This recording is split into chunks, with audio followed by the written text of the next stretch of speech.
Di sidang di Pengadilan Negeri Surabaya, Vicky Yosida, terdakwa yang tengah berproses hukum dalam kasus penggelapan 135 miliar rupiah, dihelat sidangnya dengan agenda pemeriksaan saksi ahli. Dibacakan keterangannya di persidangan, saksi ahli pidana dari Universitas Trisakti, Dian Andriawan, jabarkan sesuai delik pidana, unsur pidana penggelapan serta penggelapan dalam jabatannya telah terpenuhi.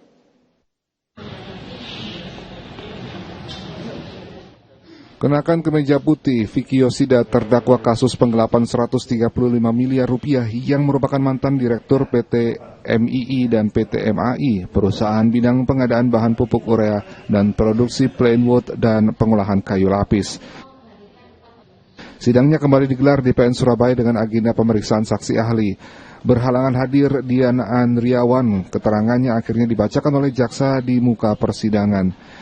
Dijabarkan oleh saksi pakar ahli pidana dari Universitas Trisakti, Dian Andriawan, bahwa dalam kasus ini delik pidananya telah terpenuhi karena Vicky Yosida terdakwa tidak berhak melakukan pemindahan transfer rekening dana dari perusahaan PT MII dan PT MAI ke perusahaan pribadi terdakwa, keluarganya, ataupun ke perusahaan usaha lain milik Vicky Yosida.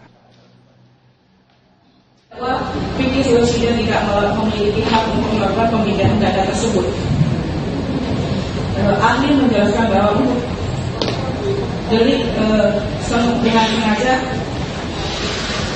artinya adanya pelaku menghendaki dan mengetahui bahwa perbuatan tersebut merupakan sesuatu yang bertentangan dengan hukum pidana, bahwa perbuatan yang dilakukan oleh terdakwa Vicky Yosida selaku direktur PT MAI dan PT MII periode 2016-2020 melakukan pemindahan transfer keuangan dari rekening sejumlah rekening milik PT MAI dan PT MII ke rekening pribadinya, ke rekening keluarganya, ke rekening pihak-pihak transaksi dengannya, ke rekening usaha sampingannya, dan melakukan transaksi-transaksi tidak dapat diperlakukan oleh sehingga menimbulkan kerugian pada PT MAI dan PT MII sehingga total 135.222.722.161 rupiah dan 354.291 US dollar.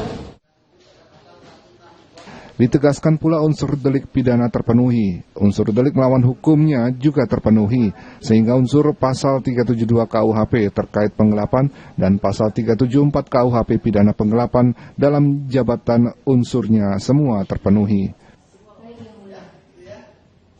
Keterangan ahli Dr. Dian Andriawan dari Universitas Trisakti, secara berdasarkan KUHP sepanjang ahli tersebut ada berita acara sifatnya, maka bisa keterangan ahli tersebut hanya dibacakan di persidangan.